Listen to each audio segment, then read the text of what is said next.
My friend Rosie, 22F, recently committed suicide. Her boyfriend of 2 years, Darius, 22 male, had been secretly filming them having sex and posting to porn sites. Her parents, 50s, think I'm a bad influence on her and gave her depression / made her kill herself. They don't want me at her funeral. Darius is still involved in her funeral. Rosie and I grew up together since kindergarten in a conservative area, and she has pretty conservative parents. Rosie was very introverted when I met her. It took weeks for her to talk to me in a normal volume. In contrast, I was a very loud and outspoken child, and over the years it rubbed off on her. Her parents are very nice people and have never said it to my face, but I know they thought / think I'm a bad influence on her. We were in the same school until we were around 14, when she moved away and we lost contact for a while. Neither of us had smartphones back then. We would email every month or so, but she had very limited computer time as well. When we were 18, we got into the same college and reconnected, although we don't see each other often because her studies are very demanding. We weren't as close as before, but we still talked a couple of times a month. I still considered her an important friend. 2 years ago, she got her first boyfriend, Darius, and it was obvious she had never been happier. I had never met him in person but have only heard good things from her. Her family knows about him and approves of their relationship. But around 2 months ago, she found out that he had been secretly filming their sexual activities and posting it on porn sites. He did not censor her face, and he had amassed a not insignificant number of followers from these videos. She was mortified and heartbroken but did not want any of their mutual friends knowing, for fear that people Earl could potentially see RCH and see those videos. Since their social circles are very intertwined, she had no one to confide in and I was one of the few people who knew. She stressed that her parents could not find out. They were under the assumption that both her and Darius were Christians and were saving themselves for marriage, and if they did, they would likely cut her off financially. Her mutual friends with Darius did not know what happened, just that she dumped him and it didn't work out. She was very depressed and suicidal afterwards, and having dealt with depression and suicidal thoughts myself, I took her out almost daily to check on her and so that she could have someone to vent to. Her other friends noticed she was down, but she attributed it to dealing with the breakup and the stress of impending exams. I don't know what the exams are supposed to be called in English, but it's something like the bar exam for lawyers. It's a big deal. The day she died, I went to pick her up from her dorm for dinner, but she didn't answer her phone or the door. She lives in a single room. I don't want to go into the details, but I was the one who found her. She didn't even leave a note. I had to call her parents and tell them about it. When they came, her mom started shouting that I was a bad influence, that I gave her depression, and implied that I drove her to kill herself. I heard through the grapevine that Darius told her parents they were only on a break and were working things out, and he has been comforting her parents and helping organize her funeral / memorial. I am disgusted. I want to tell her parents, but I don't want to tarnish Rosie's memory. I also don't think her parents will believe me. I am not invited to her funeral and I am wondering if I should go anyways. I want to see her one last time, but I'm afraid I might cause a scene if I go. I also haven't cried once since the incident. I think I may still be in shock. I am waiting for the grief to hit me, but it still hasn't yet. I feel like I'm supposed to be traumatized, but all I feel is numb. I don't know if this is the right sub for this. I usually read stories like this in Bo-Ru, never expected to be the one posting, but I'm looking for advice on whether to go to the funeral, whether to approach her parents or confront Darius, and if so, how, and I guess just how to navigate this whole situation emotionally. Please let me know if this is the wrong sub to post in and I will post elsewhere. And I know Reddit is the first to suggest therapy. I'm on it. I can't afford individual therapy, but I'm on a wait list through my university's mental health program. I don't have an exact timeline for when I expect to be seen yet. Edit. I tried replying to all the comments but got a bit overwhelmed. Thank you all for the advice and hugs. I want to clarify a few things and share what I've decided so far. Thanks to all your help. Rosie deleted all the videos she could find when she found out, and we talked mostly in person. I have some texts from her saying how betrayed she felt and how exhausting it was keeping up appearances and pretending to be fine, but nothing concrete. I have decided not to go to the funeral. I want to respect her parents' wishes, and it probably wouldn't end well anyways. I'm working on finding out who else Rosie told. She said she only told 2 other high school friends. I did some egg sleuthing and I believe I found one of them. I sent a message asking to talk about Rosie, but she hasn't responded yet. After the funeral, I want to tell Rosie's parents part of the truth so they can have some closure and kick Darius out of their lives. I want to punch his face in, seriously. I hope to enlist the help of Rosie's other friends who have more credibility with her parents. So far, I'm thinking of telling them that Darius filmed her in the shower without her consent and posted them. That way it's 90% the truth, and I wouldn't have to reveal that they had sex. I will leave the Dech Cyan to pursue things legally up to them. I will still try to reply to comments, but I need a small break for now. Talking about this is pretty mentally draining. Thank you all again. Oop, I don't know how I would go about reporting this. I don't have any evidence as she deleted all the videos she could find online and physically. How do I bring this up to them? Will they even take the case? I may also have to ask for legal advice in my country, but please let me know, if you have experience, how I would go about making a report on behalf of a deceased person with little to no evidence. Go to the police and tell them, Your friend was secretly recorded by her ex and it was on a porn site. They would be able to investigate. Things uploaded on the web don't just disappear. Is Darius making money from these videos?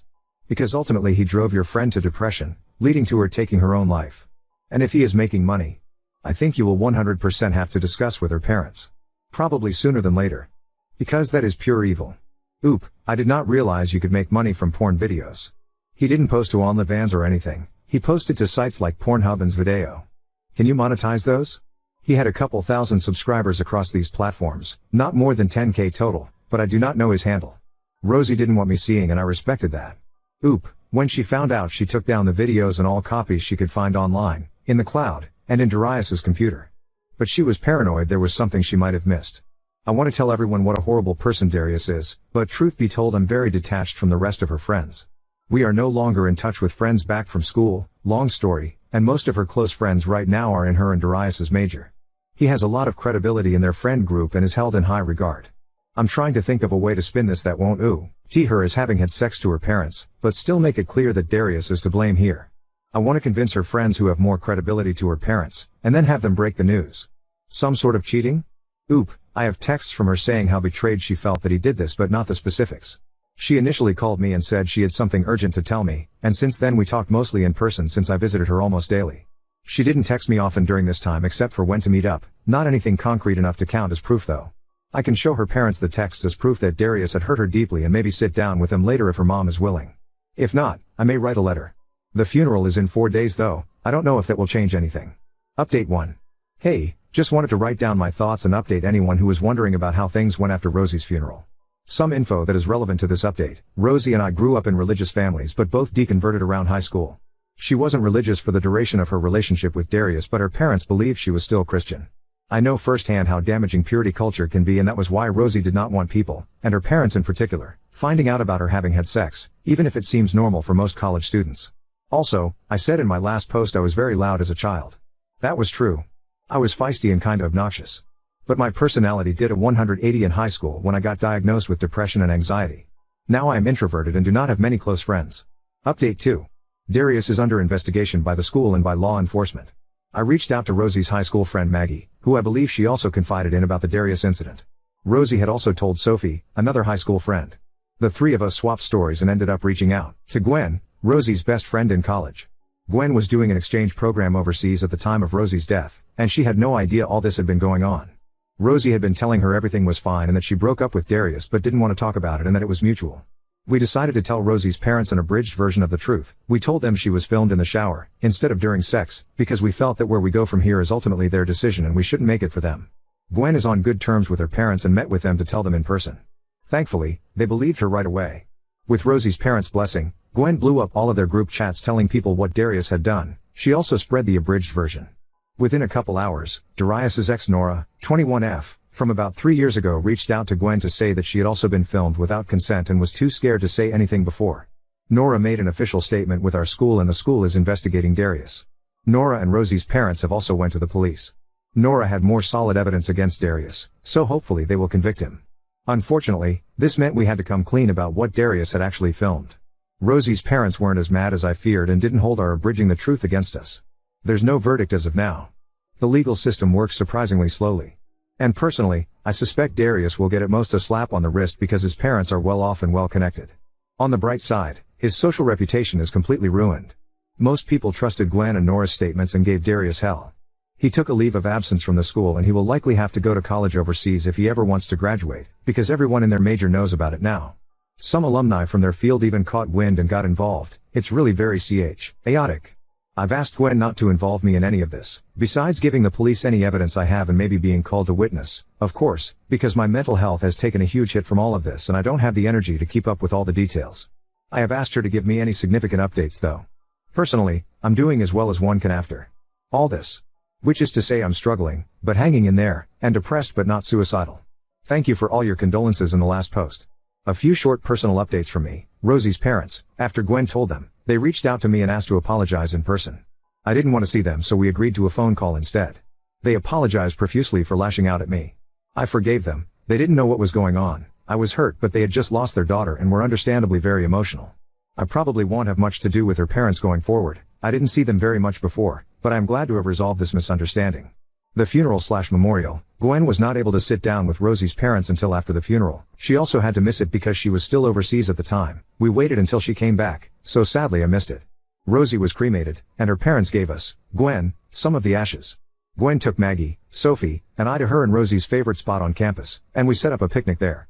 We spread some of her ashes there, had a moment of silence, and started swapping stories about Rosie and her life.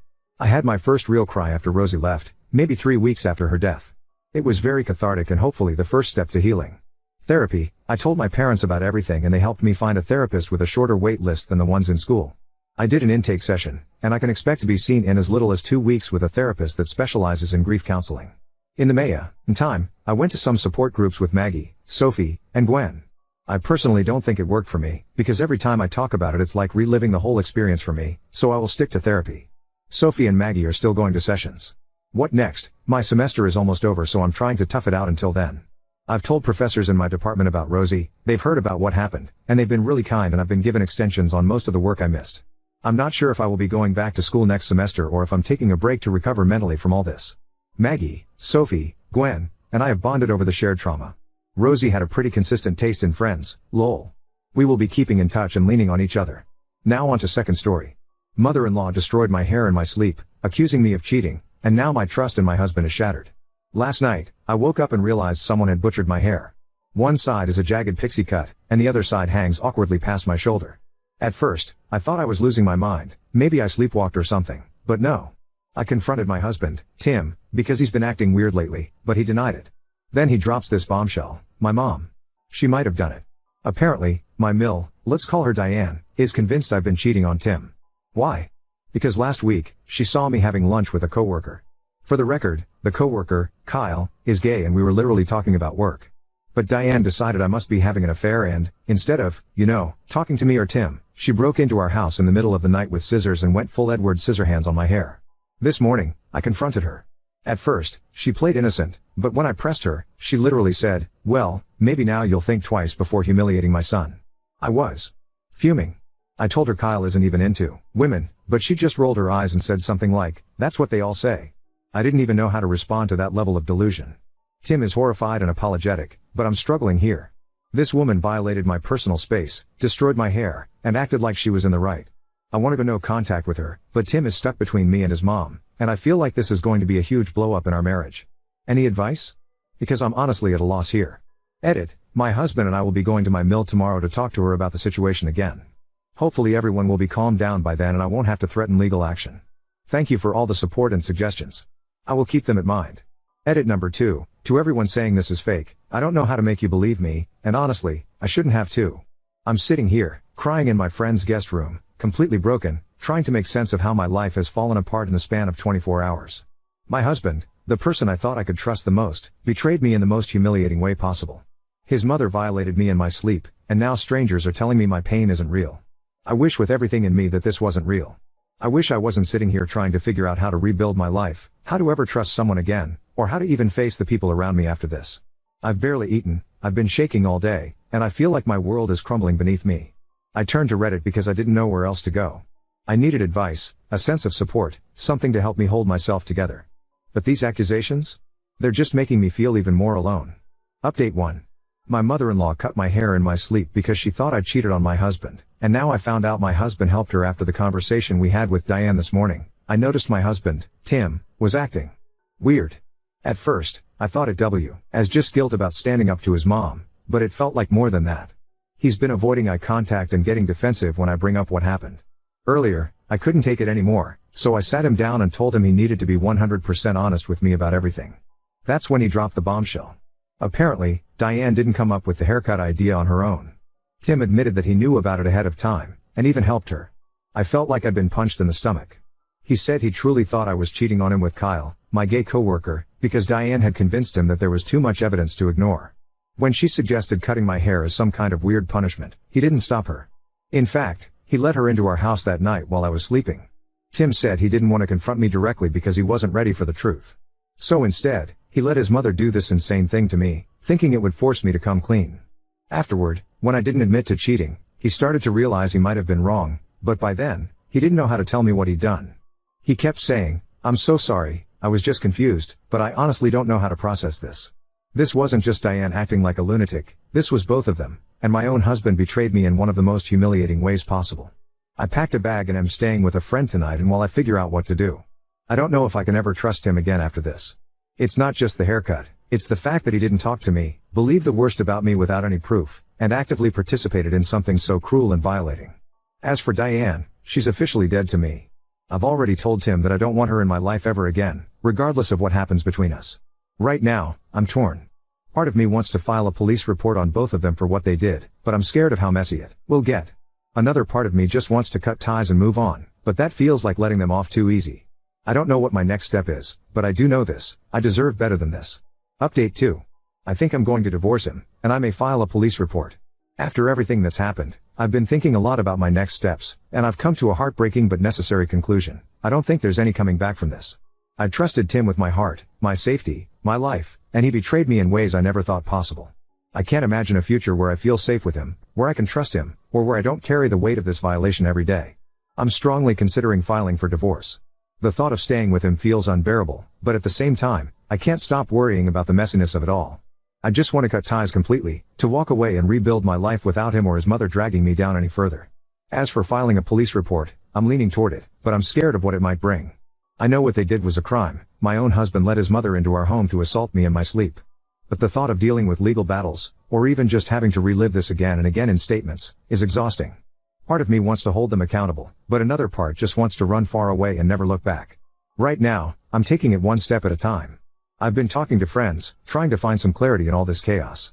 It's terrifying and painful, but I know one thing for sure: I deserve so much better than this.